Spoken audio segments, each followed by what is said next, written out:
नमस्कार। नया सेशन यानी एक नया मौका, कुछ कमाल करने का। तो चलिए देखते हैं कि टीचिंग को और असरदार कैसे बनाया जाए। तो सवाल यही है कि टीचिंग को सिर्फ एक काम नहीं बल्कि असरदार कैसे बनाया जाए।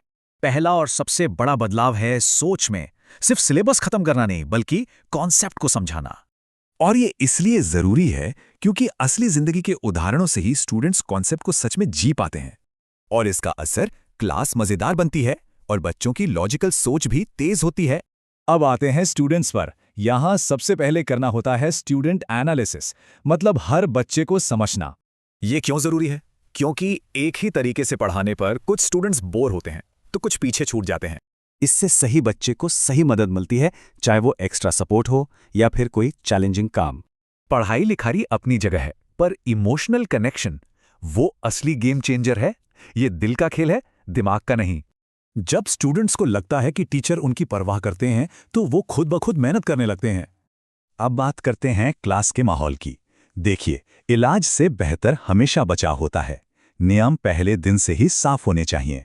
जब होमवर्क और बर्ताव को लेके नियम साफ होते हैं तो टीचर और स्टूडेंट के बीच एक प्रोफेशनल रिस्पेक्ट बनी रहती है। बिल्कुल सही बात है। बिना तैयारी के क्लास में जाना तो सच में अंधेरे में तीर चलाने जैसा ही है। प्लानिंग से सिलेबस का प्रेशर कम होता है, कॉन्फिडेंस बढ़ता है और क्लास का एक मिनट भी बर्बाद नहीं होता। अगला पॉइंट है टेस्ट लेने का तरीका। टेस्ट को सजा की तरह नहीं बल्कि डॉक्टर की डायग्नोसिस की तरह देखना चाहिए। मकसद सिर्फ मार्क्स देना नहीं है, मकसद है गलतियों को पकड़ना और यह समझना कि सुधार कहां करना है। इसका सबसे बड़ा फायदा, स्टूडेंट्स गलतियों को फेलियर नहीं बल्कि सीखने का एक मौका मानते हैं।